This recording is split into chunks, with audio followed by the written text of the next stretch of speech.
It was seeing the problem and seeing the solution so clearly, but also the fear of what would happen if I didn't act, if I didn't do it. Someone doesn't act and build an infrastructure that really unlocks and solves this for everyone, then it's the type of thing where you will be dealing with not just cookie banners, but an infinite loop of tick boxes and consents and approvals and verifications and everything every single time that your child goes online. Which, I mean, how can that be the solution? That makes no sense, right?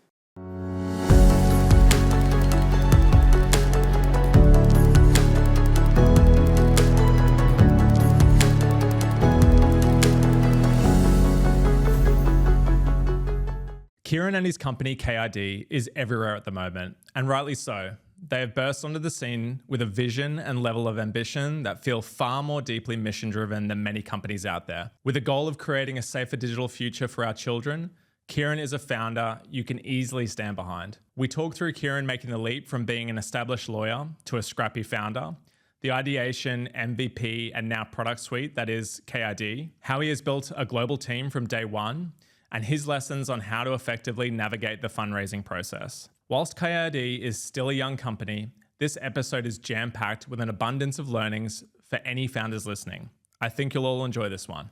Kieran, welcome to the first podcast. Welcome. Yeah, great to be here. We always set some context for the listeners, so maybe do a quick introduction of yourself and also KID. Yeah, so my name's Kieran. I'm the co-founder and CEO of KID.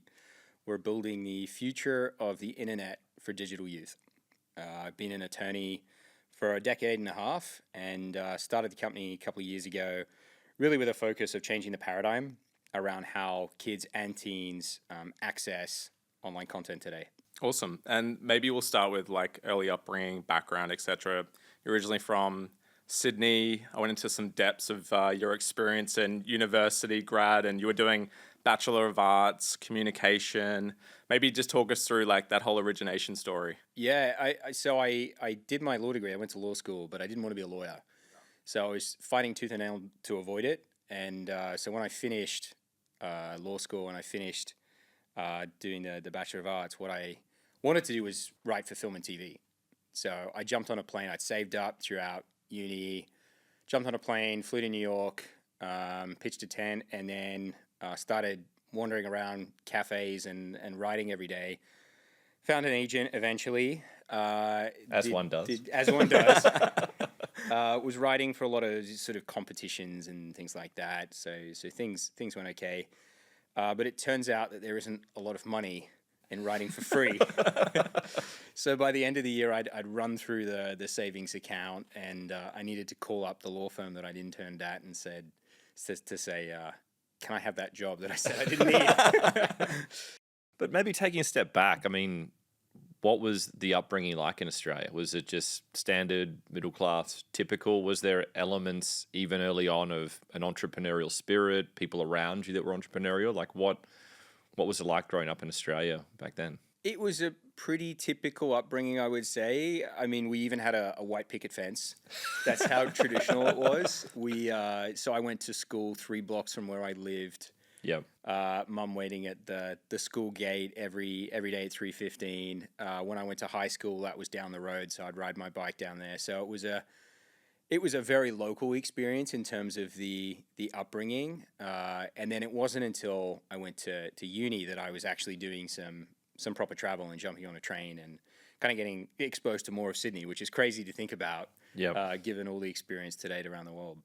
And so when you went to New York, like what led to that decision? I mean, it obviously sounds to you just normal, like I jumped on a plane and I decided to go over there. I can imagine there's a lot of people graduating from Bachelor of Arts that aren't inclined to go, I'm going to go move around the world and try and make this work. So like what was the mindset at that time? Yeah, I love being creative. I love the creative writing process. So even in high school, that was a big part of what I focused on. And in fact, when I was in 11th grade, I did so poorly in my maths exam that my dad pulled me aside and said, maybe you should focus on that writing bit rather than this bit. This is not for you. So I did that and then focused on the writing. And really that sort of lit the fire. And Melina Marchetta, who'd written Looking for Alibrandi, which was a really famous Australian novel, was the head of the English department at the school. And she really fanned the flames of that and encouraged me to get into it. And then while I was at uni, I had the crazy idea that we could do what Robert Rodriguez did when he filmed El Mariachi, and then he obviously went on to direct Sin City and amazing films. But what he did was he packed a camera and then went to Mexico and filmed a feature-length film, which became El Mariachi, and then obviously Antonio Banderas starred in the sequel. And I thought, why not? Why not do that in Sydney? And so myself and a few other mates got together. We found someone who had a derelict warehouse in northwestern Sydney who was willing to let us use it for 2 weeks. And so I would finish classes at 4 p.m. in centre Sydney, and then I would jump in my car and drive out to northwestern Sydney, and we would film from about 7 p.m. through to about 4 a.m. And then I'd jump back, I'd sleep in the car, and then I'd drive back into the city to go back to uni. And that was about 2 weeks that we did that solid filming. And then eventually it took us about 3 years to post-produce because it just took us that long to clean it up. But it was amazing. It was my first experience of being on set, running a team, building a team. We had to find people who were willing to basically work for free on this thing. But we built it, and then it ended up seeing theatrical release, a small theatrical release. But that was sort of my first taste of it. So when I finished uni, I was very keen to double click on that one. So it doesn't work out. You have to call up. Was it Cause that you went? Yep. And so you jump across the dark side. You go into law. And then you had, as we'll talk about, a pretty storied career, right? I mean, and you took you internationally and all around the world. Did you sort of, within 6-12 months of being there, be like, I want to do this for the rest of my life? Were you like, I could be a lifer? Or was it just things are going well and I seem to be doing a good job? And like, was there a plan or not really? I initially wanted to be a litigator. Yep. So I love the experience of standing up in court, arguing, cross-examining, all that. I love the mooting at law school. And so I did, you typically do those rotations through the graduate program through different departments. And I love litigation. Everything about it was exciting and fun. And I love the intellectual piece of it, the creativity in running a case. And so I just kept extending. I refused to rotate out of the litigation practice. And it was going really, really well. And eventually they said to me, listen, you have to get some well-rounded experience. And so I did a banking rotation where I avoided as much work as I possibly could. and then I did my final rotation was in the technology practice, and it just lit a fire. And the opportunity to get stuck into, and this was data wasn't relevant at this point, the earliest part of my career. A client would come and say, hey, we're launching a website. Can you write a privacy policy? That was the extent of it. There wasn't that deep dive on how are you using data? What can we do with data? How is this being regulated in different ways? None of that existed. Just some words on a web page, basically. That's exactly it. Yeah. Interesting. And so was this when you were in Hong Kong? Because there was that transition from London to Hong Kong. I think Hong Kong is super interesting at that time as well, because you would have had exposure to kind of the Chinese mainland tech companies as well as the Western tech companies, I'm assuming? Yeah, there was a brief spin in London after Sydney. So I left Sydney, spent a few years in London working at a US law firm. So it was a completely different experience. Deals are much bigger. You're not used to seeing so many zeros on the end of transactions.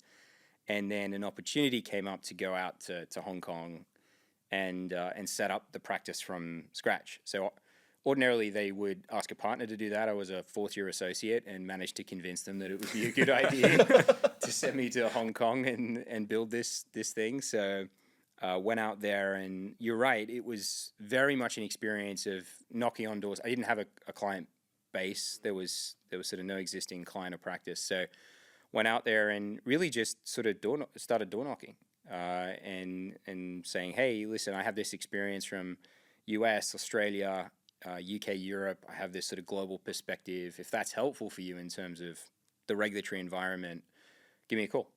That must have been a formative experience for you, though. I mean, because, you obviously had the backing of a global law firm brand, but at the same time, I can only imagine there's lots of other partners and senior partners and managing partners doing the same thing with a long track record of helping these companies do what you're proposing that you could help them do. So how do you get cut through? How do you start to build a reputation? it's a terrifying and liberating prospect to have that greenfield in front of you Yeah. where nobody's telling you this is how to do it. Yep. You're writing that playbook as you go.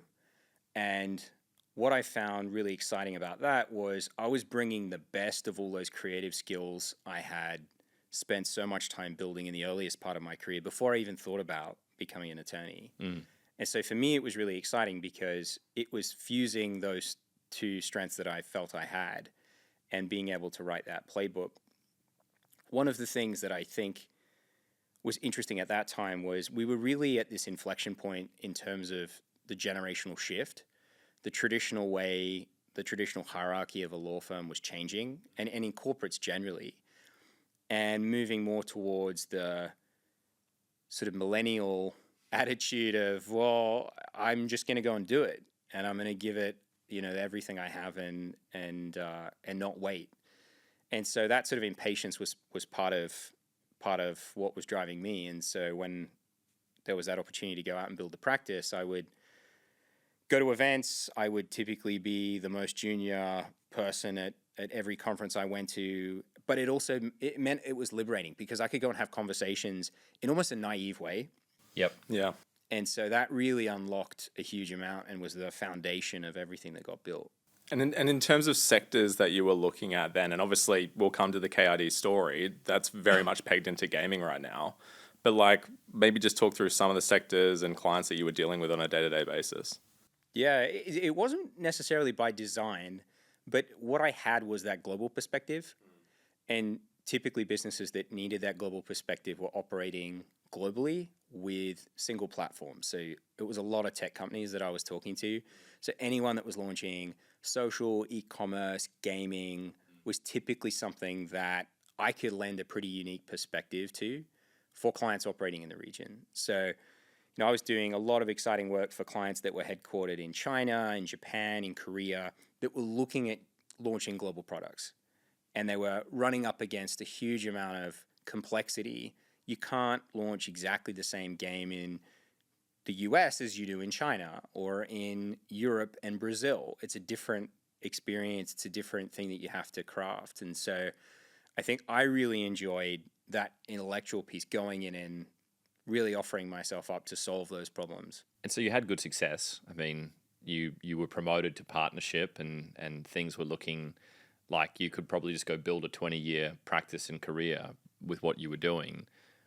When did you start to get the itch to think about there may be something else out there, maybe being a founder or starting or seeding a business? Like, when did that come about? Yeah, it was really a natural extension of some of the conversations I was having with clients. So I was doing a lot of work for tech companies that were launching these global games and global products, and the regulatory headwinds were getting more and more complex, really because of two things. One was all the enforcement that was kicking off, and so these are the $100 million, $1 billion fines that you read about on the front page.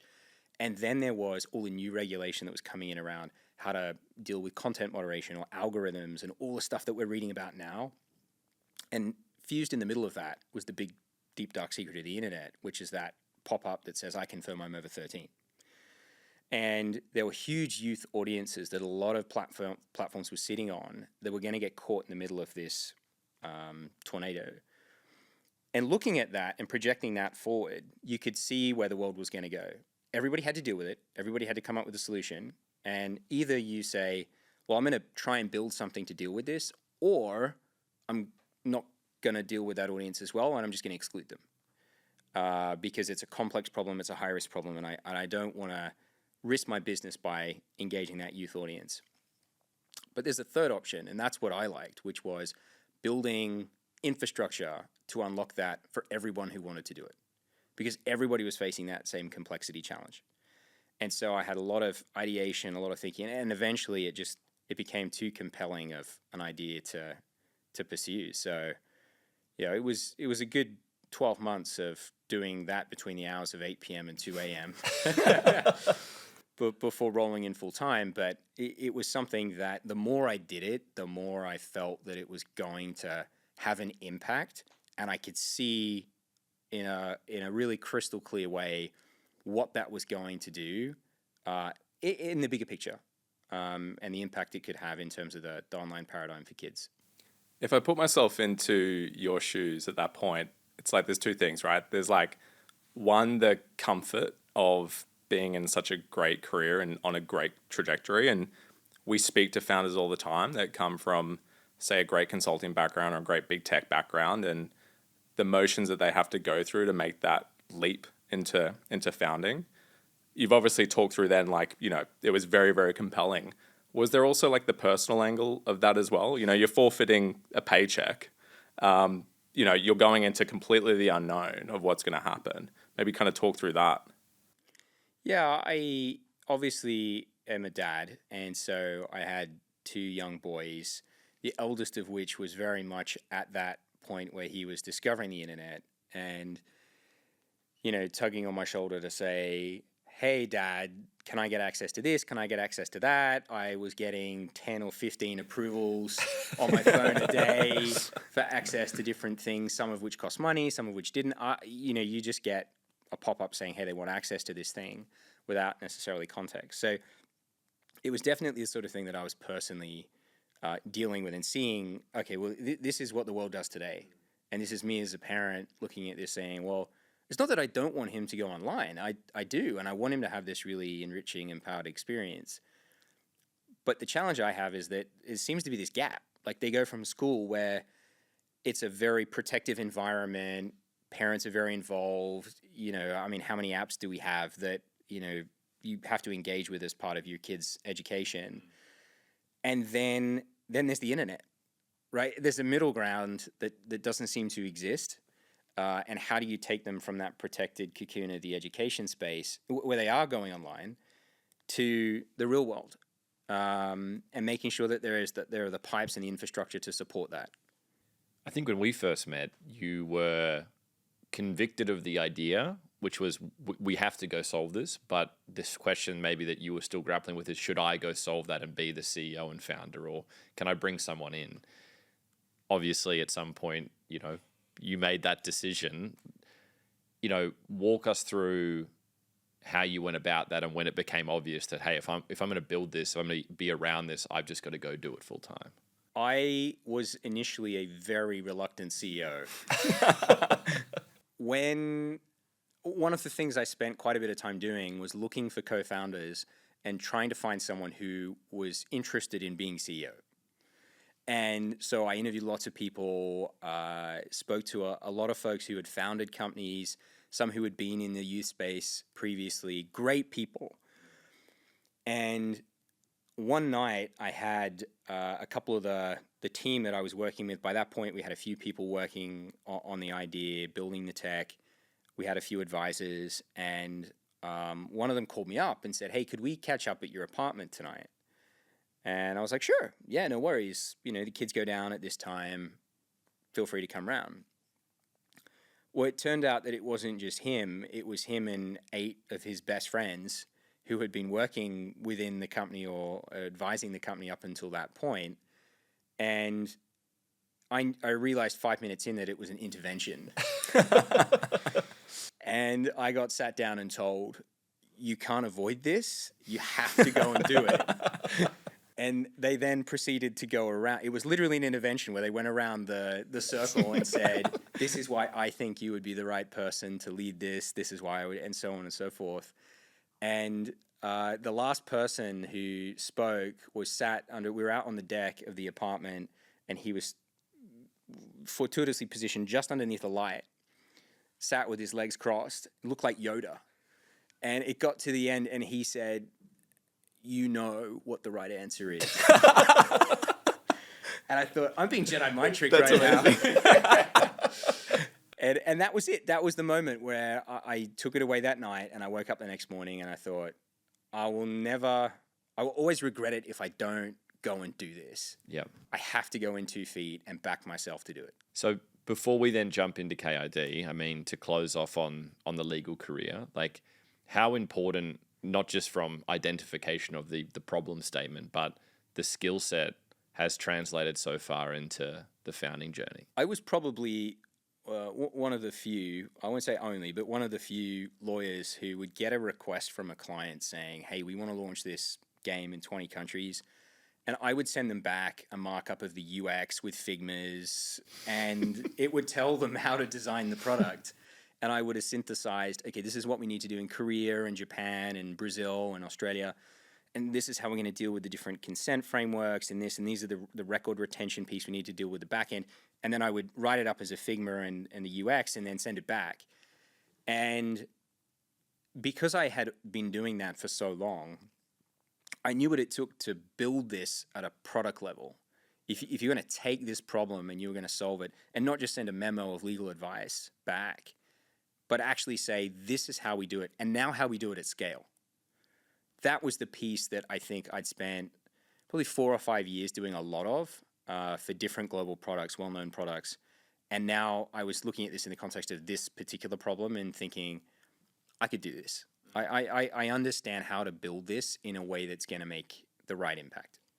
I want to go a bit deeper into that because, we hear this sometimes with founders saying almost as if it was paint by numbers. Like to everyone else, an unobvious idea, an idea that has a lot of complexity, but because of what you've done, the experience you've had, that you almost are like, I need to go do this because I can see it clear. Like it's just, I know exactly what I have to go do. It sounds like at least for the first year of what you were going to go and embark on, you pretty much had it figured out.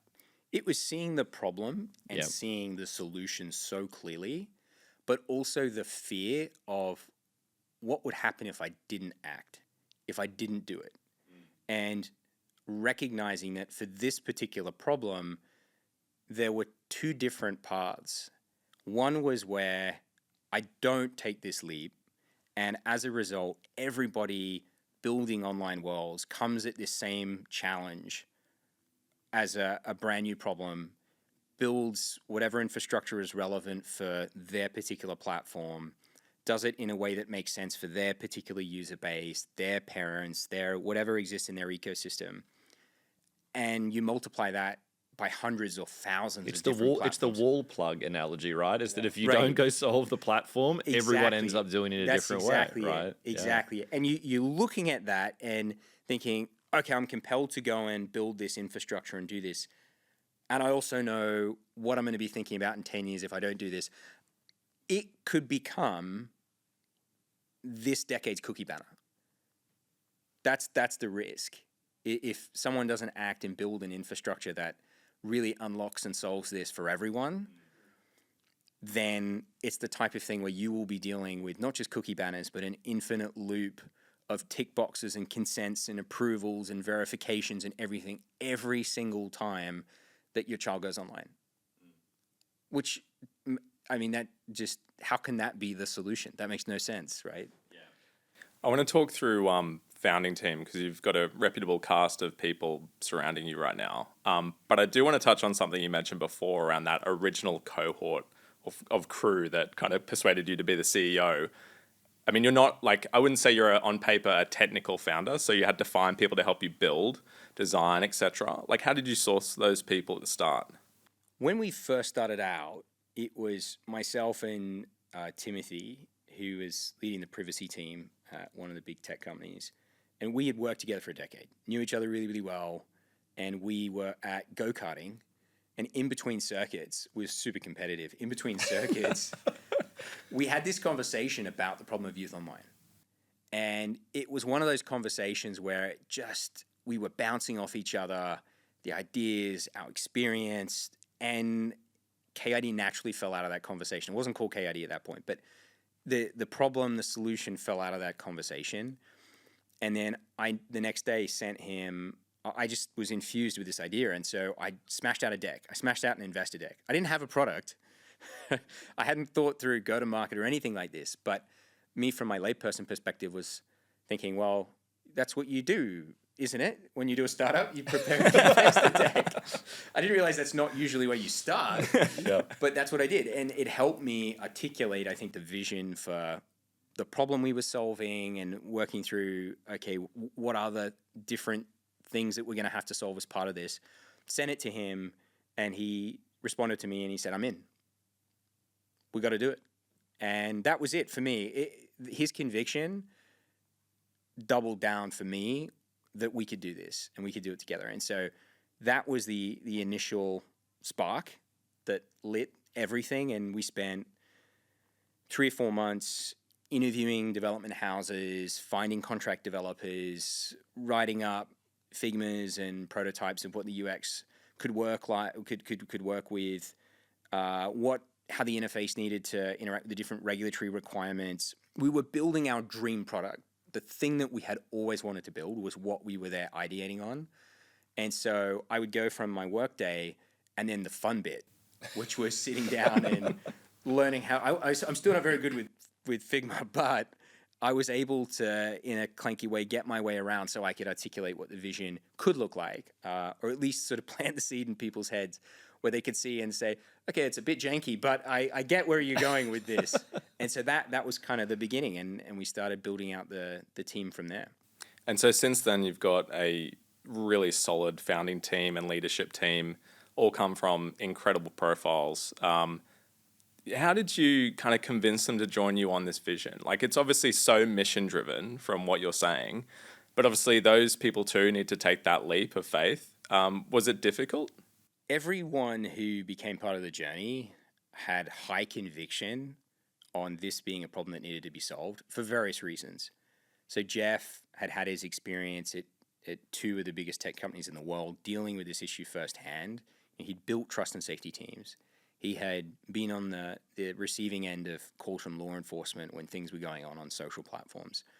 And so for him, when I first connected with him, it was like we had this Venn diagram of experience, and right in the middle was where KID needed to sit.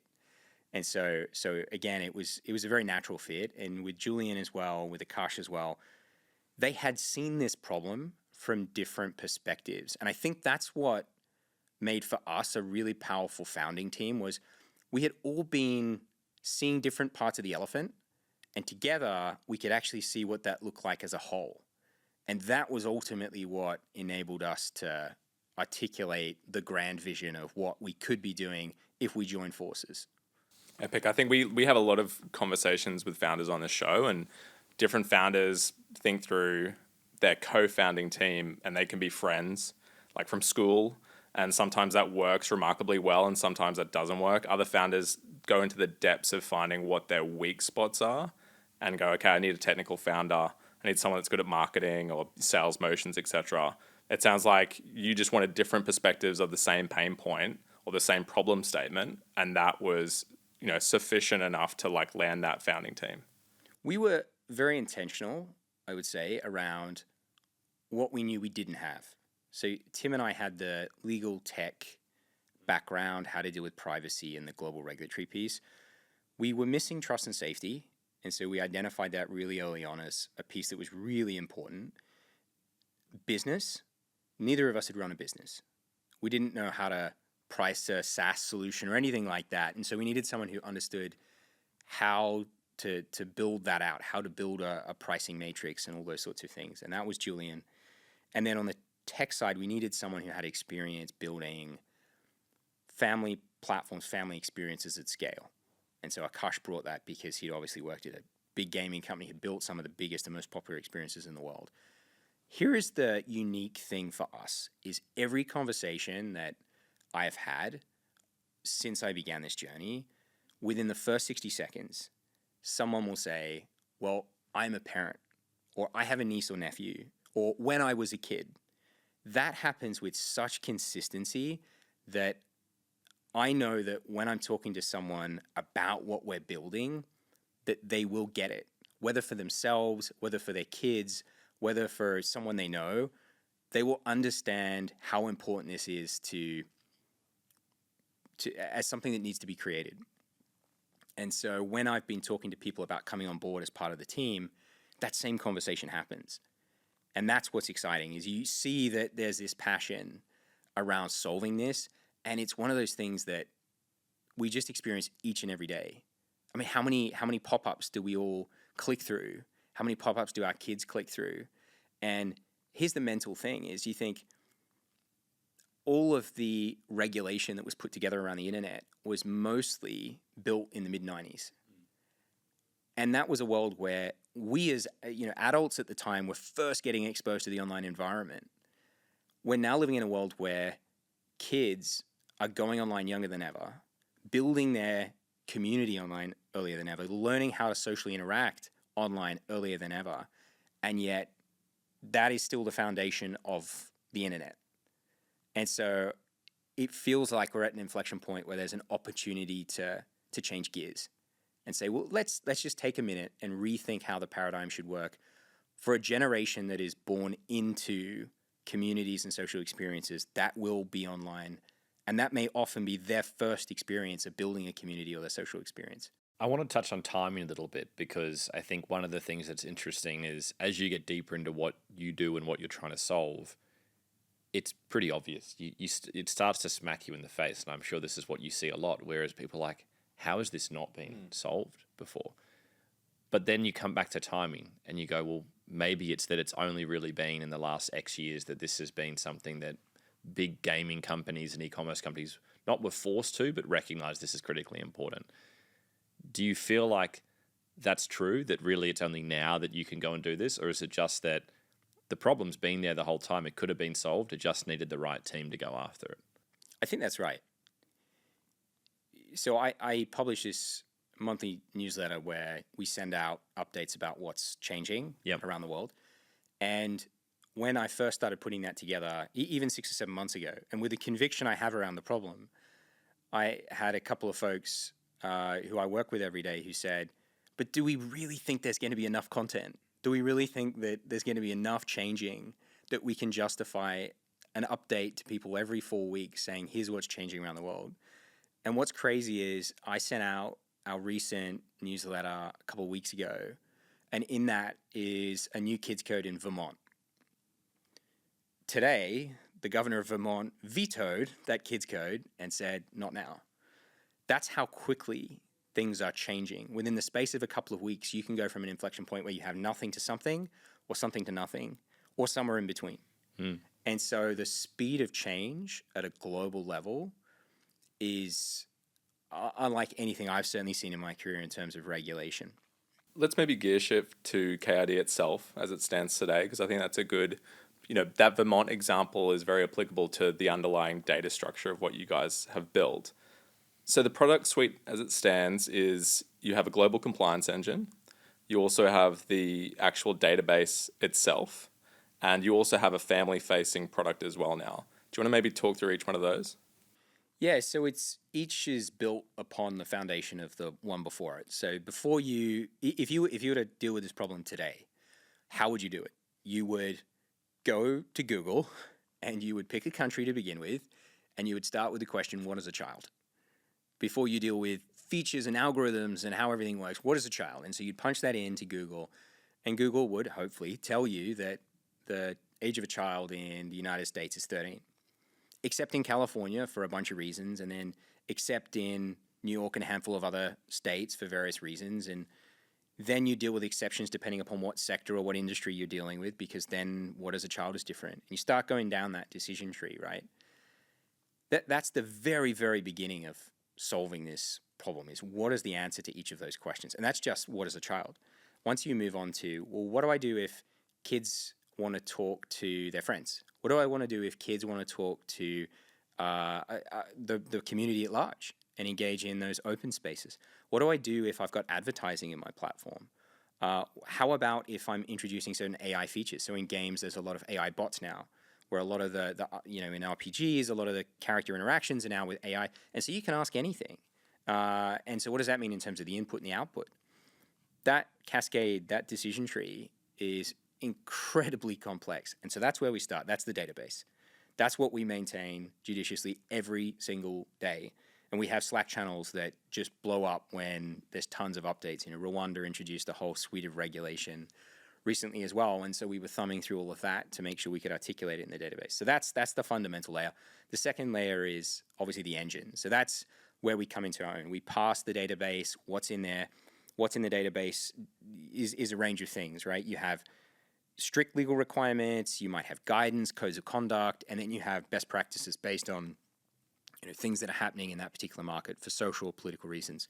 So all of that sits in the database, all gets passed into the engine, so you can feed all those APIs directly into your online platform. And so it'll handle the decision tree for you. So you don't need to worry about, okay, what do I do with these features or that features? Or wait a minute, I need to do something differently for teenagers. And actually, it turns out that the ages, a teenage band in Korea is between 14 to 19, not 13 to 17. You go down that rabbit hole, right? That's what the engine takes care of. So you don't need to worry about that. And then the third layer is obviously the interface that both kids and parents interact with. And so there are a whole range of decisions that need to be made around that online experience that aren't up to the platform, that are up to the parent. So parents might say, hey, I'm totally cool with my child chatting to their friends.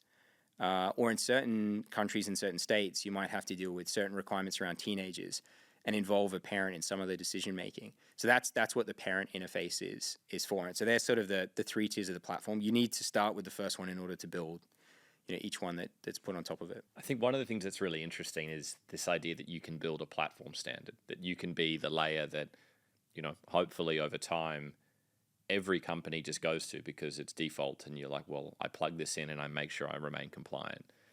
But it's one of those very hard things to actually start and go and build, because it's like, yes, in 10 years, it's great if you get there, but you've got to go speak to the world's biggest gaming studios and e-commerce companies to kind of make that happen. What was the reaction when you went out and started to speak to them? I imagine it was refreshing because they're like, we know this is a hair on fire problem, but then you guys are a startup that is very small and they're like, can you really go tackle something like this? Because we haven't been able to figure out internally. So what were those conversations like? The initial conversations we had were very much with the legal community that we knew. We knew general counsels, deputy general counsels of a lot of big game publishers, platforms, tech companies. And so we were able to have really candid conversations within a relatively friendly network of people who wanted to solve this problem, had been dealing with it in a lot of cases for their entire career. Yep. And so they were able to champion us as a real opportunity to effect a sea change around this space. That was sort of the first initial reception. And that's the community I know that's, we have a huge amount of excitement from the legal community, which I think is really, really empowering for us, knowing that we're solving something pretty important for them. And then you're dealing with product and engineering. They weren't stakeholders that I had ever interacted with throughout my career. And what I had done my entire career was given legal advice, sometimes as Figmas and UX, and then I would see that 3 months later launched in a public product. I didn't recognize that there were necessarily these conversations going on internally, and legal had to sell that to product, and then product had to sell why engineering could do that. And so that was sort of the piece that I think was new, was meeting and really talking to those stakeholders. How do you make it easy to integrate? How do you make sure that when a parent flicks a toggle, that chat is turned off or on, or that certain features go off or on? You need to really understand what's important from a product and engineering perspective. And so that was sort of the fast learning experience. But the thing that was most evident was, again, everybody had been dealing with this problem from different perspectives. And there was the head of engineering from a really, really big gaming publisher that we're now working with. And he said, dude, this has been the bane of my existence for the last 2 years. Do it. Solve it. I love it. And we already had buy-in from legal. We already had buy-in from product at that point. But to have, these are really popular, really, really well-known IP. And he's there saying, yes, that finally someone is going to solve this problem for me. This is not something that's my core competency. I want to build fun games. I want to build great experiences online for kids and teens. This is a piece that is a necessary thing I have to do. But again, he was saying to us, surely if you can do this for the entire industry, that's amazing. That's going to make my product better. That's going to make my life easier. And that's great to hear from a stakeholder that I'd never engaged with throughout my career, who'd been seeing this problem from the engineering side and now was saying to me, I would endorse this as an industry standard. I would love it if every game publisher, if every online platform is using this in the same way. Just abstracts the complexity from it. Yeah. Exactly. I think the publisher side makes a ton of sense. I'm interested to know more, maybe this is product nerding out a bit, but just on the family portal and how you executed that, I guess, what seems to be like early in the piece, and maybe just for the listeners, like what is that use case? What is that functionality on the family portal? The primary use case is enabling parents to make those decisions that need to be made around the online experience of kids and teens. So it could be something to do with chat or interaction with certain AI tools or whatever that might be. And it's not binary. It's not like, oh, access, no access. What it's really looking at is educating the parents when they go into that process. So we do a ton of benchmarking on the existing experience. If you are a child today, a parent today, and you go online and you have to go and get your parent involved, what does that look like? So the most efficient process that we have found is 45 steps. From the moment a kid gets prompted to ask their parent to go and give permission for a particular thing, 45 steps. Very well-known online game, very popular. And you look at that experience, you go back and forth between your email account 3 times. You end up going to 2 different portals. Then you're creating a separate account for something else. It is not a great user experience and could be so much better. Because guess what happens? And we know this because we see the metrics, is you reach a point where, as a parent, you're time poor, you trust your kid, and so what are you going to say? And I get asked this question all the time by my son, which is, Dad, can I just enter your birth date? Can I use your Facebook account? Can you just log me into this? The whole system breaks down. Right. Because it's human psychology. That's what it is. But if you give folks an opportunity to either make it just as fast and just as efficient or even better, and that's some of the cool stuff that we've been working on, is how do you incentivize kids to be honest in a way that you're rewarding them by saying, we're going to give you access to the best experience, and the creepy stuff, the stuff that you don't want to get exposed to, that's what we're going to take out. So you're going to get the experience you want in the best way you want. And from a parent's perspective, one of the things we've worked super hard on is just the efficiency in that interface. I can't tell you how many conversations I've had where, we're talking about fractions of a second in terms of responsiveness, in terms of reaction time, in terms of like, how does the button feel for a parent doing, one of the things we spend a lot of time on is like, should we have big buttons, small buttons? What about bars that fill up? Like all stuff like that, because typically the parent experience is such an afterthought. We put it front and center. And we're like, when you're doing that as a parent, what if we're giving you facts about things you should look out for from your child, right? You've just enabled chat, and that's cool. Here are some tips about things you should keep an eye on. If your kid's starting to isolate more, if they're doing, there's certain behaviors that are happening, now you can be more aware and you can start engaging with them because there might be something going on.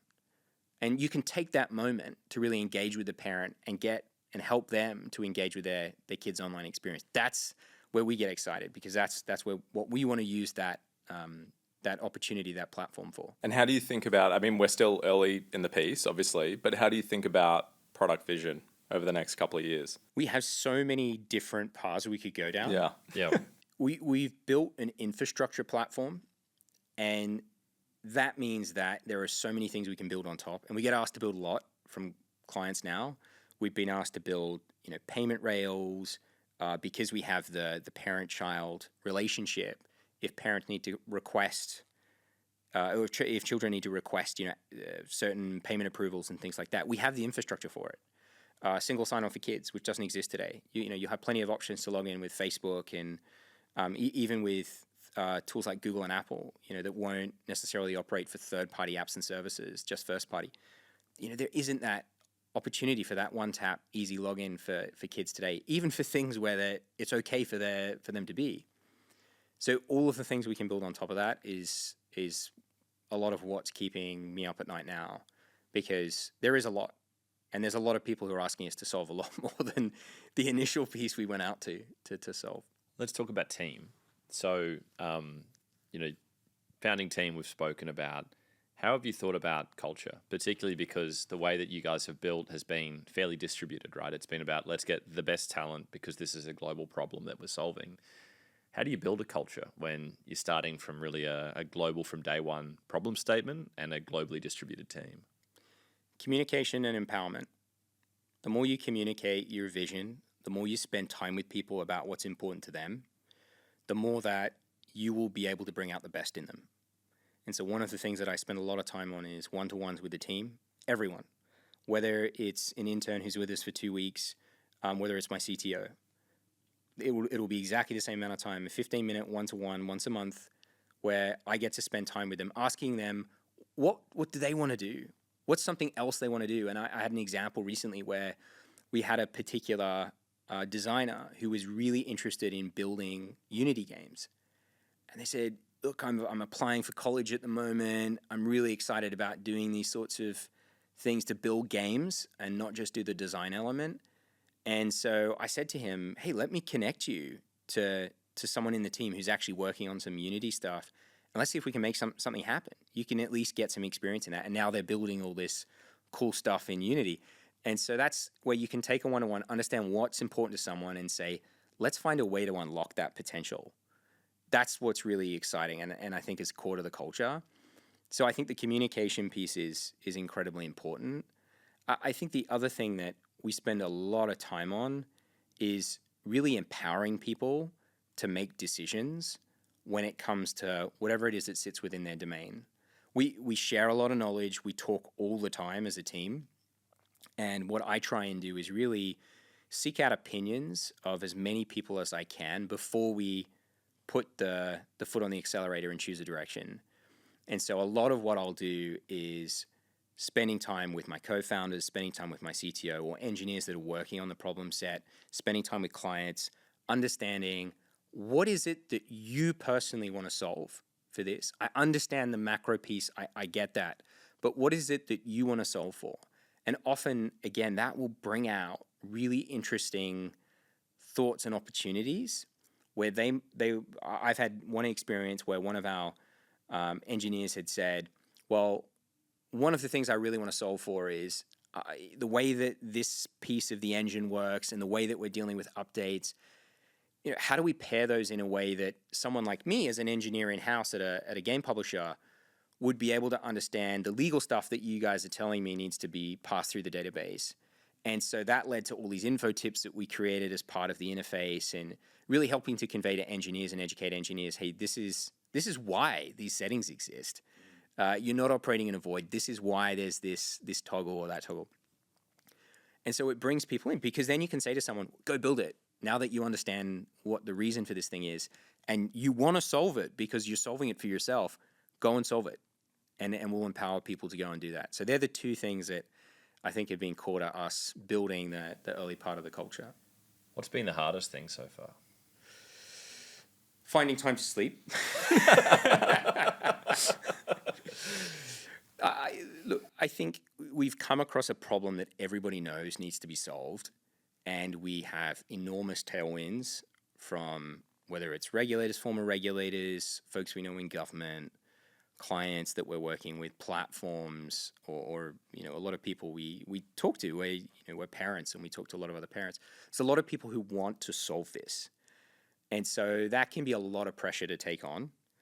And we often need that time to just decompress. And so one of the things that was recommended to me early on in this journey was you have to take 10, 15 minutes on a Friday night and just take that opportunity to decompress. Reflect without judgment on whatever's happened that particular week. Maybe you've signed some amazing deals, some really cool partnerships, some exciting techs coming. Don't start thinking about the next problem. Don't start thinking about, okay, what does that set up? How do I pitch that? How do I talk to that? Stop, take that moment, take a breath, reflect on what's happened, recognize that you've achieved so much that week as a team, and that because of the team that's come together, that's the reason you can solve these problems and you get to have these exciting moments, and just take that moment to stop once a week. So that's something I built into my process. So that's 15 minutes where I'm putting not sleeping and not working to good use. Let's shift to fundraising because I think that's quite interesting. A lot's happened since inception. So maybe as a little high overview, what's happened and what's transpired since the start of KID on the fundraising side of things? Yeah, it's been a really interesting journey on the fundraising side. For someone who's never been involved in venture, as a legal counsel, I'd avoided the venture part as best as I could. And so I was very happy doing product and working with clients on launches. When it came to the more M&A capital market side of the practice, we obviously, it's an incredible firm for that. But it wasn't something that I did a huge amount of by choice. And I think coming into the venture world, I had no preconceptions about what venture looks like. And I walked into my first meeting. Jeff and I walked into our very, very first venture meeting in Singapore. And I was told, read this book, read this book, read this book. Make sure that, Mark Andreessen is living in your head when it comes to going into that meeting, so you know what you're going to be up against. And I walked in and sat down with my deck and everything ready to go. And they said, so we get it. We get the problem. We get the solution. How quickly do you want to get funded?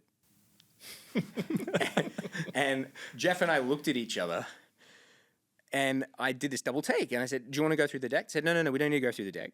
Like, we get it. Lots of people have tried to attack this problem. We think you guys are looking at this from an interesting perspective. And so how much do you need? What does that mean in terms of runway? And we jumped straight into the economics, which I wasn't prepared for at all. I didn't have a budget. So it was where I had to candidly say, look, we haven't gone through that process yet because, we're still ideating on what that should look like. But then 2 weeks later, they called me up and they said, listen, we've had a look into it, and we're just not sure the regulatory environment is right now. We don't think that now is the time where there's enough regulatory complexity that people would buy this, that this is a problem that needs to be solved now.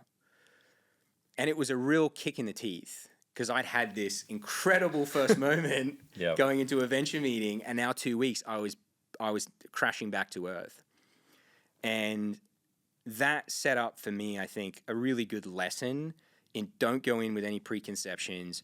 You're going to get told a lot of things, good, bad, and everything in between. People are going to be really supportive. People are going to be really critical. You cannot take any of that on board. If you have conviction in your idea, then you need to have conviction, and that's what matters. Don't get caught up with what everybody else thinks. It doesn't mean don't listen, but it means don't let that drive your decision-making. And so for me, that was that lesson I learned in that very first venture meeting. I mean, the exciting part was we took that lesson and then took that into our next meeting, and we were a lot less naive about what we were pitching, why we were pitching, the conviction that we needed to show, and also what questions they were going to ask us, so that we didn't look like we didn't know what we were talking about. So it helped us be so much more educated going into every subsequent meeting.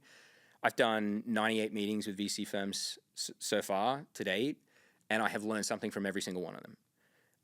And I, much to my co-founder saying, just no more, stop, I enjoy the conversations, and I'm always really upfront, and I'll give the lay of the land and what's happening. But to have those conversations, learn, because someone will have a different perspective. I've learned about partner opportunities through a lot of the VC conversations I've had. I've learned about certain clients, prospective clients that are interested in the problem at the moment. Lots of different things have fallen out of those conversations. I think the exciting thing that we had was when we thought, after we had a couple of term sheets here in Singapore, that we would just test the venture market in the US. Why not, right? Hail Mary throw. And so we thought we'd start with a small firm like A16Z as our first US venture pitch. And what was exciting was the A16Z Games team was going into their second Speedrun, which is their games accelerator program for startups. And so I think they were 3 days away from closing entries on that.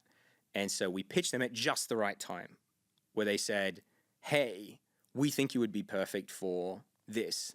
And so we hadn't intentionally gone in and said, oh, we're going to pitch for the accelerator program. But it meant that we had our pre-seed check. It meant that we had some conviction from folks who really understood and had seen this problem. And we're now going to get the opportunity to learn how to build a business. And so I treated the Speedrun experience as startup school, and learning how to build, how to scale talent, and learn just a ton. And so that's, it's really thanks to that. I credit that with the fact that we came out of the gate, we raised a seed round really, really quickly with Convoy, and then went to GDC, announced the company to the world as part of the Speedrun demo day. And yeah, since then it's been a phenomenal rocket ship. And I think where we're at now, I feel so confident that we've got the right group of people around the table to deliver on the promises we've made. Awesome. I do want to just do a quick double click on Speedrun itself, because we caught up after Speedrun. I speak to a lot of founders that are genuinely interested, especially from this part of the world, in Speedrun. Do you want to maybe just quickly talk through that experience in a little bit more detail? Yeah, so I definitely came at it as someone who didn't have the startup experience. Within the Speedrun cohort, you have a whole range. So you have folks who this is their third startup. You have folks who, like me, where I was transitioning from a corporate career and coming in as the very first newbie founder. And so you have a whole variety of different people at different stages with experience, different personalities, different ideas. I think what was really exciting about Speedrun was you had infrastructure level startups, you had B2C, you had games, you had tools, you had lots of different types of startups that were part of the cohort. And so what I enjoyed about it was having the conversations around the table in terms of someone who had built a game would give me feedback on UX, because they had dealt with A/B testing certain types of UX within a game and understanding this is going to work better than that. This, a rounded button actually ends up being clicked more than a square button, like stuff like that, which I'd never thought of. And it's, years down the track in terms of getting that sort of intel. And here we were getting it as part of Speedrun. And obviously you meet amazing people and in fact, have brought on as sort of advisors or mentors a couple of the people that I met through that program who'd founded startups and exited companies. You get to work with the entire portfolio support team, so you get exposure to everything you need in terms of marketing and hiring talent if you're looking for particular focus areas or partnerships. So I'm very, very fortunate that was one of the earliest experiences I had on the startup side, because it accelerated my knowledge of how a startup should work. Because I didn't know what a multiple was or a cap table or any of those sorts of things. So for me, it was entirely new, and I got to learn about it. I hadn't lived startups, so I was soaking this all in brand new. It's awesome.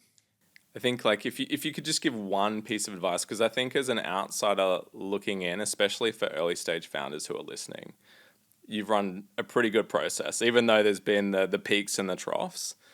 What would you say to early stage founders listening as they're about to head into their first process of either engaging with angels or institutions, etc.? Learn as much as you can about the people you're speaking to.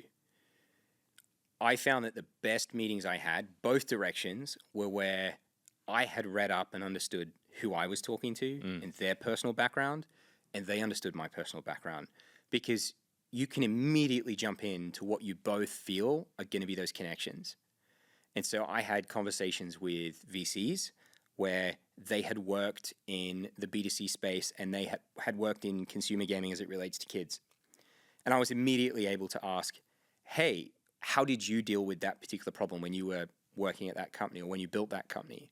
And they were able to play back at me, hey, well, how are you dealing with the US complexity as compared with Korea?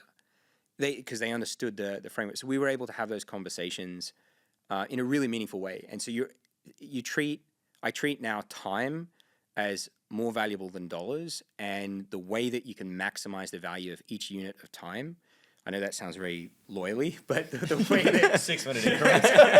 the way that you can maximize the value of each unit of time is by just doing that diligence, understanding who you're talking to, because you will immediately jump to a conversation where you can actually build a connection. What does KRD look like in the next 5 years? We're going to change the paradigm for kids online. It's mental that my eldest went online at the age of, say, 5, and one of his first interactions is to see a pop-up that says, I confirm I'm over 13. And he says he says no, and he gets disallowed access to a kid's experience. And so what does he do 3 seconds later when he jumps onto the next app? He says, yeah, I'm over 13. One of the very first things that kids today are doing, and they're going online so early, is learning how to lie. And I feel so conflicted that is the first thing the internet is telling the next generation. But we can change it, because it doesn't have to be like that. And so what I see 5 years from now, 10 years from now, if we deliver on what we're promising, is KID will be what changes that. It'll be the paradigm shift that means that pop-up either won't appear, or when kids or teens are interacting with the internet, it's going to be an experience that respects them for who they are. That, to me, is how I measure our success, is bringing about that industry change. And one of the I think analogies you can draw is electric cars. And when electric cars came into the industry, and what Elon was trying to do with Tesla was really push the industry in that direction, and was up against huge headwinds in terms of turning that ship. And now electric cars are ubiquitous. And I see that it is showing the world that you can actually have better online communities, better social experiences for that next generation by building the right infrastructure, not necessarily with whacking people with big fines and forcing them to do it, but by saying, guess what? You can actually do a better thing for the world by doing the right thing. And that's what we're going to do. Final question. For the early stage founders that are listening, what advice would you give them? Spend as much time testing your idea as you possibly can. Be the advocate for the other side when you are initially stress testing everything about that idea. One of the things we spent a lot of time on was ideating on all the reasons why this wouldn't work. And what was incredible was there are things that have formed the fundamental backbone of our business model that fell out of that analysis. Things that today I will get asked in a meeting that I wouldn't have had an answer to, but for the fact that at that really, really early stage, we had actually stress tested it. And I'll give you a really specific example, which is that we had what we thought was a beautiful technology, a beautiful interface. This is going to be, there's no friction. This is amazing. This is going to be a beautiful experience. Everybody's going to want this, of course. And so we stress tested it with a few friends that we had in the legal community. And the question we got back was, okay, but I'm an in-house counsel at a publisher. How does it solve my problem in terms of how to sell this to product and engineering? How do I sell this to the business? Because they're going to be worried about a whole range of things. How do I, as legal counsel, they're relying on me to give them advice. How do I sell this to them? They're not going to be impressed by a glossy, beautiful interface and less friction. I mean, they might, but how do I, me as an individual, how do I sell this? And all of a sudden, it changed our paradigm of thinking from less about what do we think is great, but how do we unlock the ability for those internal champions to advocate for what we're building within these big tech companies. And what that ended up leading to was a lot of relationships that we built with regulators, industry associations with delegated authority from regulators, really ramping up our engagement on that part of the business. And we did that before we built the product, because we recognized that going into any of those conversations, we needed to be able to say, here are the certifications and partnerships and everything that we have that goes to our credibility around the solution. And then that's something someone can take internally, right? Because that internal in-house counsel can say, listen, these are all the security certifications they have. These are all the privacy certifications they have. These are all the countries they're operating in and what they can tell us to help us go to market in this particular market. That's a totally different conversation. And one, we would have built the entire product stack and then realized that we needed to go and do that.